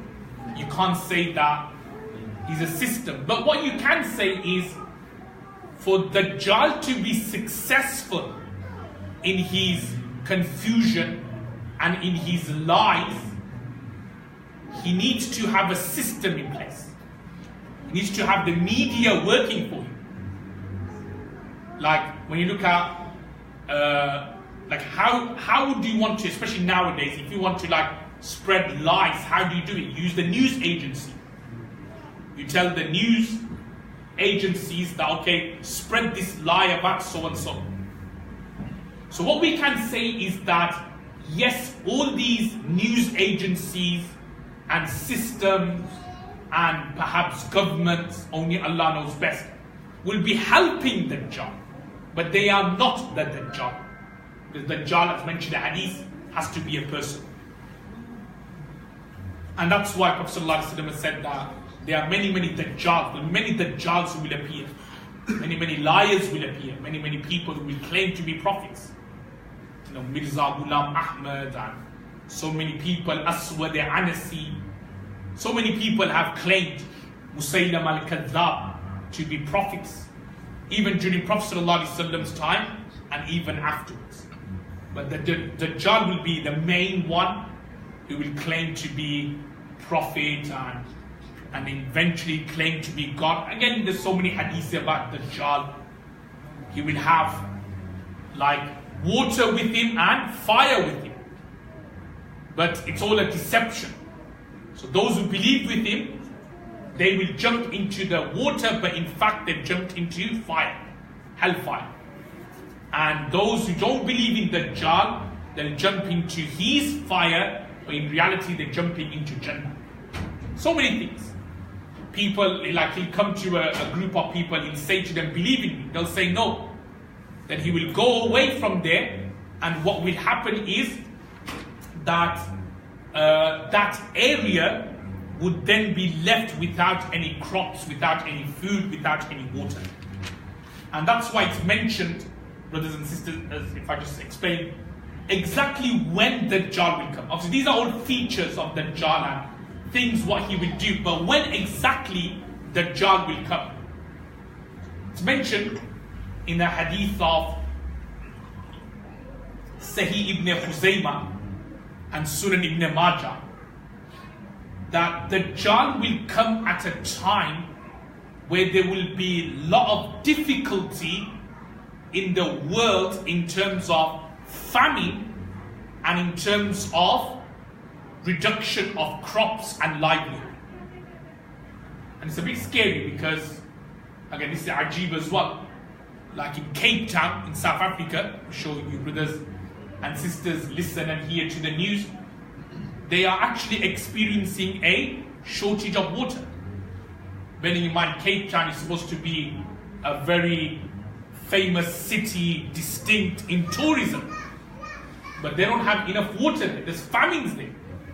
And even predicting like in 20 years time, London, city of London in the UK, will also suffer from shortages of water. So Dajjal will come during these times. Like I'll just quote the hadith again, which can be found in Ibn Khuzaymah, Ibn Majah, that before the coming of Dajjal, there will be 3 difficult years. There will be 3 difficult years. The first year, Allah will command the earth to withhold 1/3 of its rain. He will tell the earth, so he'll tell the rain that 1/3 of your rain, don't send it to this world. And Allah will tell the earth to withhold 1/3 of its crops, that don't give growth to 1/3 of your crops in the first year. And in the second year, Allah will say to the heavens, to the skies, that withhold 2/3 of your rain, and Allah will tell the earth to withhold 2/3 of your crops. And on the third year, there will be no rain whatsoever, and there will be no crops whatsoever. So it will be during this time, people will be lost and stuck, despondent. Dajjal will come. And he will say, no, look, I'll give you crops, I'll give you water, but you have to believe in me. So you can imagine people in the time of poverty. Hence, Prophet ﷺ said, كَادَ الْفَقْرُ أَن يَكُونَ كُفْرًا. Poverty can lead towards kufr. يُصْبِهُ الرَّجُلُ مُؤْمِنًا وَيُمْسِي كَافِرًا. In the morning a person will be a believer, but by evening when Dajjal comes and he will tempt you with crops and with water and everything else, you will become a disbeliever. So this is the Dajjal. The next sign, just very quickly, will be the coming of Isa alayhi salatu wassalam. Nuzul Isa alayhi salatu wassalam. So Imam Mahdi will be there. Dajjal will be causing the fitna. It's mentioned that this is, again, I don't want to go into too detail about how Isa alayhi salatu wassalam was ascended to the heavens. وَمَا قَتَلُوهُ وَمَا صَلَبُوهُ وَلَكِنْ شُبِّهَ لَهُ. So when Allah decides that this is the time to send Isa alayhi salatu wasalam, it's mentioned in the hadith of Sahih Muslim. And there's even pictures of it you can find on Google and on the internet of that very same minaret on the eastern side of Damascus. From that heavens, from that sky, Isa alayhi salatu wasalam will descend. He'll be wearing 2 yellow-colored, saffron-colored sheets, and his hands will be placed on the shoulders of angels. He will descend. Imam Mahdi at that time will be getting ready to lead the believers in Fajr prayer. And he will say to Isa alayhi salatu wasalam that you lead the prayer. Isa alayhi salatu wasalam will say, no, you are the Imam and you will lead them in the prayer. So he will lead them in the prayer. Then as soon as the prayer finishes, the Muslim army will get ready to fight Dajjal and his army. As soon as Dajjal will see Isa alayhi salatu wasalam, he will melt like the same way salt dissolves in water. And then Isa alayhi salatu wasalam will then chase Dajjal to a place called Bab-e-Lud, which still exists as we speak now. And Isa alayhi salam will go and kill Dajjal at that particular spot. So that will be the coming of Isa alayhi salatu wasalam. Thereafterwards, brothers and sisters, will be a smoke, a dukhan, which Allah subhanahu wa ta'ala will send. Some Sahabas like Abdullah bin Mas'ud radiyallahu ta'ala has said that this smoke has already happened. Other Imams say that no, it hasn't happened, it will happen before the end of time. So there will be this smoke which will last for a period of 40 days. Again, some scholars have interpreted and said, oh, all this pollution you see and the smog or the smoke you see, especially in China and these places, that's the dukhan. But only Allah knows best. So this dukhan will happen before the end of time. It will affect both the believers and the disbelievers. But the believers will be affected like a cold. You know when you have a cold and you just like, you snuffle your nose, you go like this, you go like that. This is how the believers will be affected. Whereas the disbelievers, they will be affected in such a way that they will fall unconscious.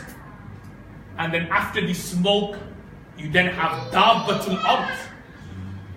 And the Dabbatul Ard, which is mentioned in the Holy Quran as well, it will emerge from Mount Safa. So it will actually emerge from Makkah, from Mount Safa. And when this Dabbatul Ard, some have said that this Dabba, this animal, like Imam Qurtubi says, that this Dabba will be like a she-camel. Others have said that no, it will be made up of different animals. There will be like different pictures or different images or collages of animals on that particular Dabba. And it explains that the believers, when they would see this Dabba, they're not going to run away. So the Dabba, the animal, this beast will strike the believer's face. The believer's face will become white and illuminating. And all the disbelievers will run away. So this Dabbatul Ard will chase the disbelievers. It will strike their faces, and all the disbelievers' face will become dark and will become void of any nur and illumination. And thereafterwards will be Yajuj, Majuj, Gog, Magog. That's also another sign of Day of Judgment. It's mentioned that they are from the offsprings of Nuh alayhi salatu wasalam. Yajuj, Majuj, they are from the offsprings of Nuh alayhi salatu wasalam. Nuh alayhi salatu wasalam had 3 sons. This is mentioned in Abu Dawud. 3 sons. One was called Sam with a C. He was Abul Arab. So his descendants are what we call the Arabs. Then there was Ham, who was, and from Ham you have the descendants of the Habshas, the Ethiopians. And then you have Yafith. And Yafith, from Yafith you then have the Mongolians, Chinese types of people. The Turks, those, not Turks like Turkey, but Turks in terms of Mongolian, these types of people. And it's mentioned that the Yajuj Majuj will be very similar to the race of the Mongolians and the Chinese in terms of flat nose, wide faces, and they will have small eyes. So small eyes, flat nose, and wide faces. Now what happened was that they were causing a fitna. So Zulqarnain, again, I don't want to go into too detail. Zulqarnain, he built a wall. Where is that wall again? So many opinions. Some have said that it's in Russia, in the Dagestan region. Some have said it's a great wall of China. So many opinions. Only Allah knows best. So it's mentioned the hadith of Musnad Ahmad. Every day Yajuj Majuj will be breaking the wall to the extent that they could see sunlight from the other side. And they will say, tomorrow we will come and finish it off. The next day they'll come and they'll find the wall restored to the way it was. And this will keep on happening until Allah will give them tawfiq to say what? Inshallah. So they'll say inshallah, they'll come back the next day, they'll find the wall half broken already as it was before, and they'll break out. Then they'll cause all fitna, they'll drink all the water, kill people.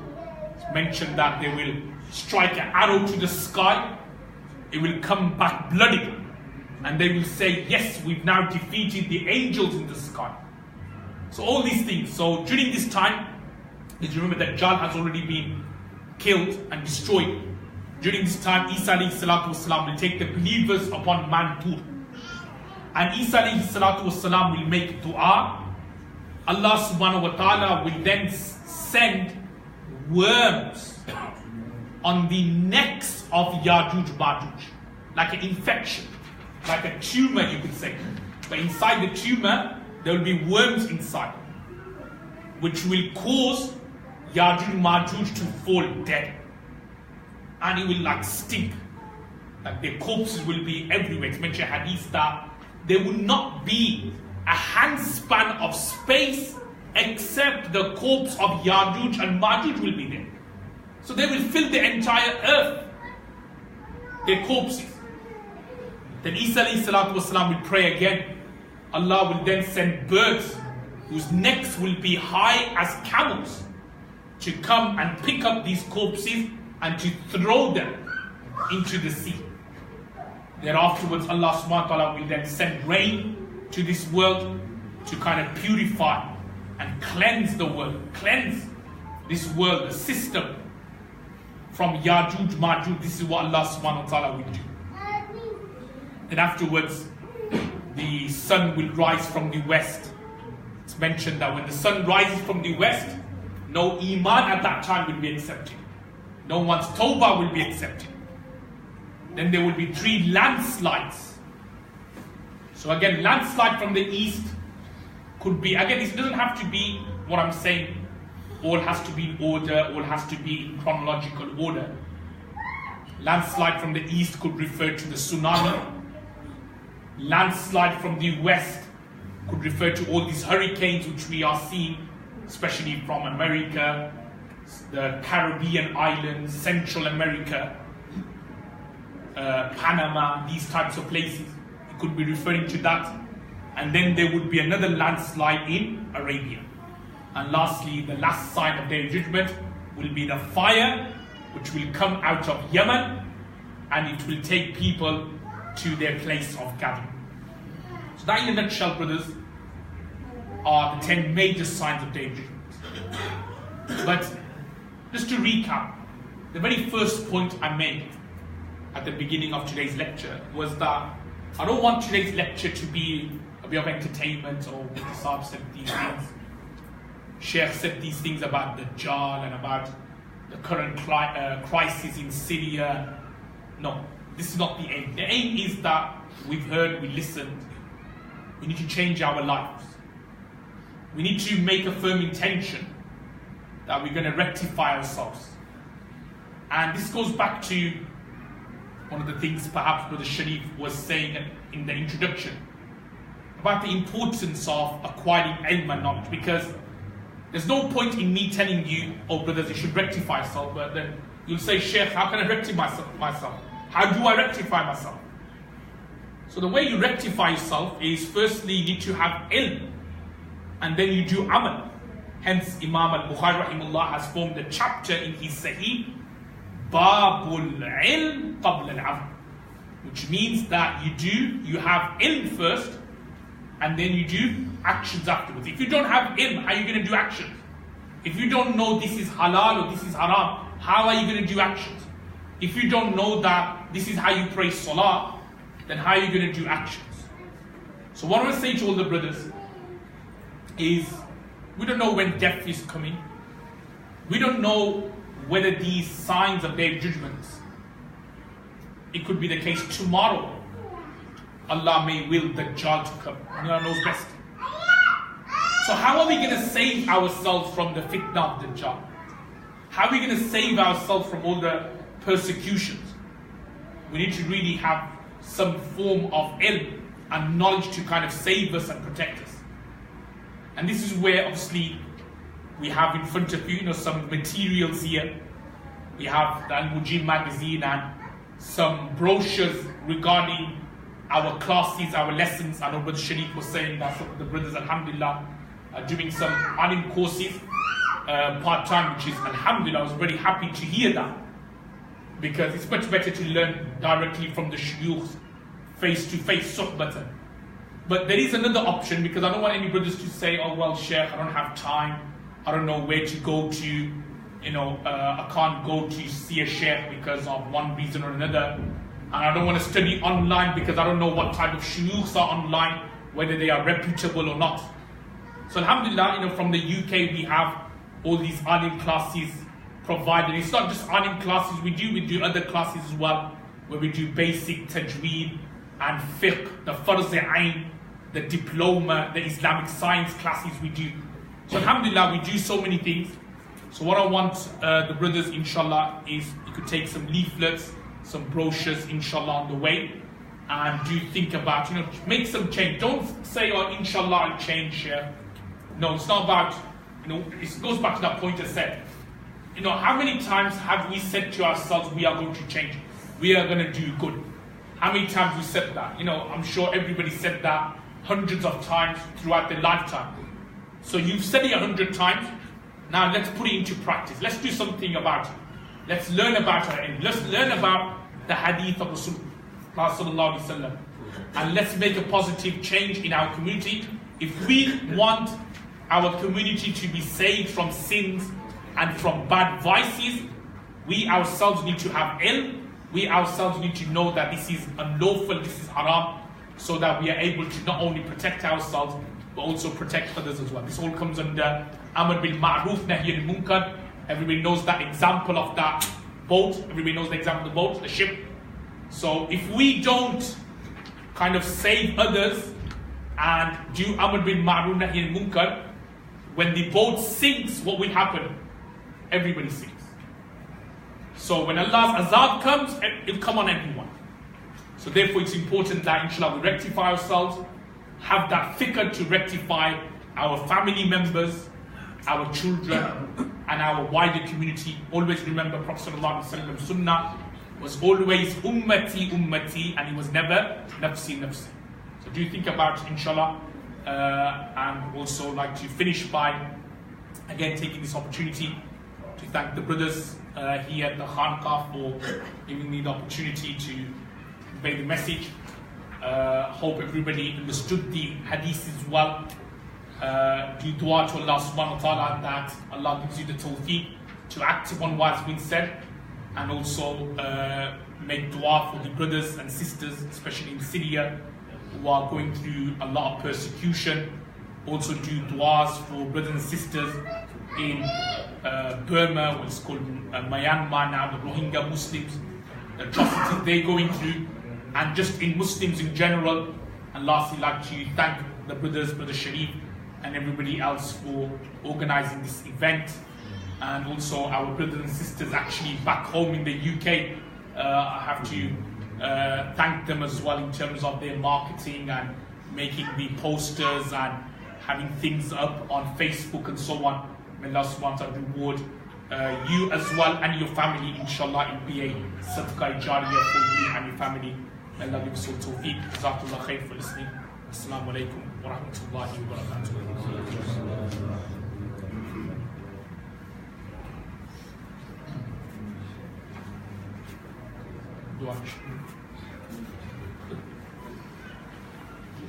Inshallah, we'll make a short dua, inshallah.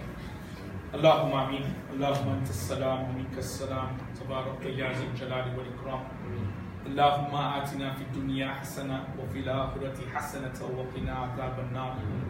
ربنا فاغفر لنا ذنوبنا وكفر عنا سيئاتنا وتوفنا مع الأبرار.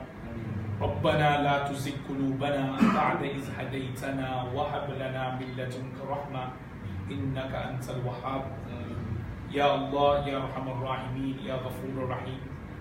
O Allah, all the sins which we have committed, minor sins, major sins, intentionally, unintentionally, mistakenly, accidentally, O Allah, forgive all our sins.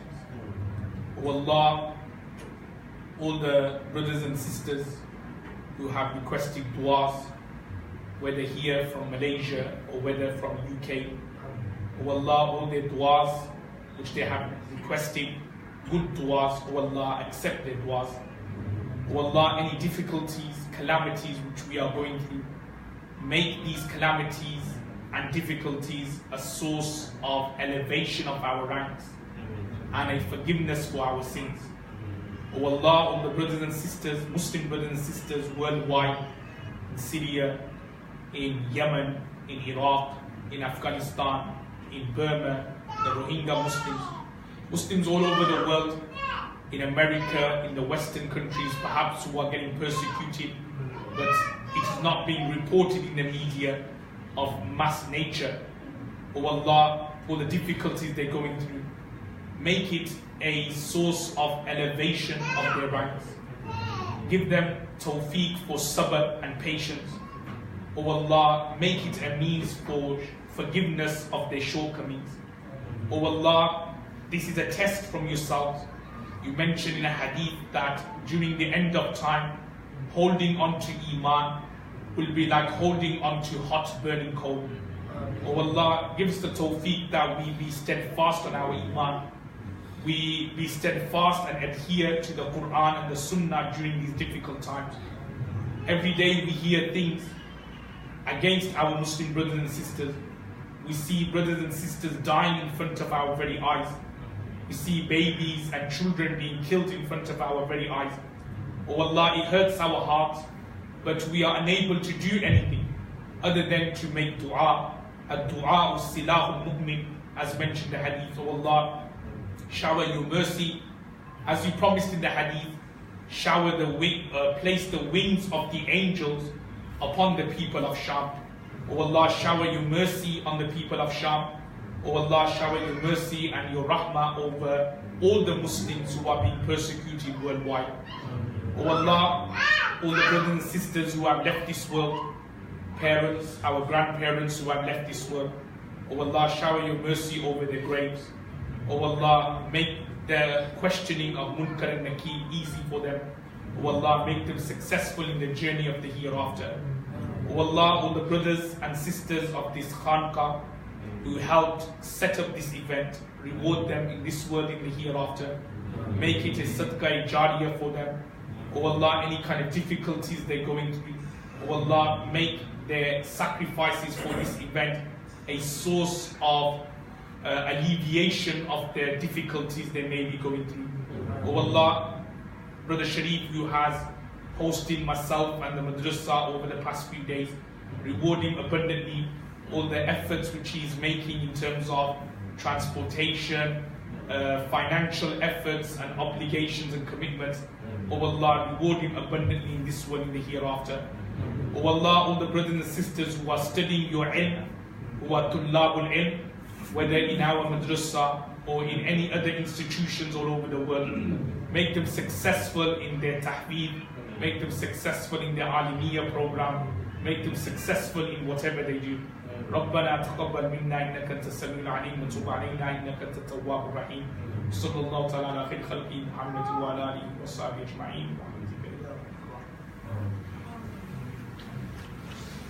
Alhamdulillah. Jazakallahu khairan to share for the lecture and the talk. Inshallah we will bring a lot of manfaat for us to finish our sessions. Inshallah this is some small gift from our Kanka we will be sent by our brother Jihad.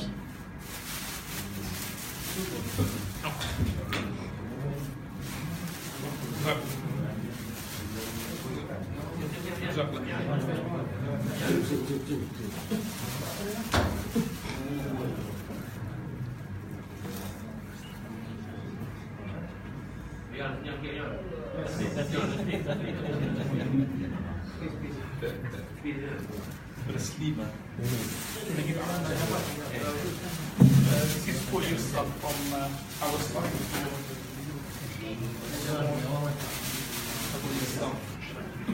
For the Khanka, certificate of appreciation for all the brothers who helped. Inshallah, so Allah reward you.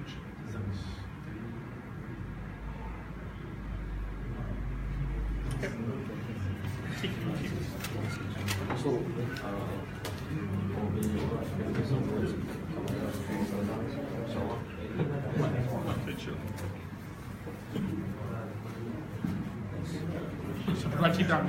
Yes, sir.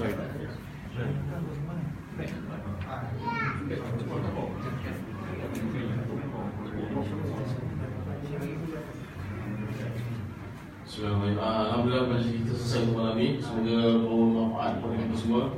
Dan macam-macam yang saya tekan kepada penghujung ceramah tadi, diharapkan supaya majlis ini tidak sekadar hanya tamat di sini, supaya dia dapat menjadikan kita sebagai media motivasi untuk islah diri dan take action untuk menuju ke hari yang datang insyaAllah. Jadi sebelum berakhir majlis ni, insyaAllah ada sedikit bekalan. Ada sedikit makanan di bawah. Jadi sebelum balik, insyaAllah tuan-tuan boleh ambil makanan.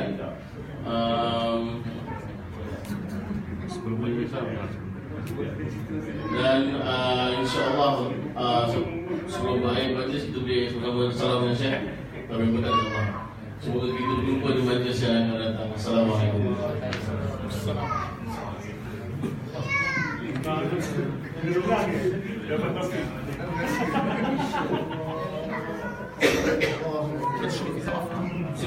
It's on.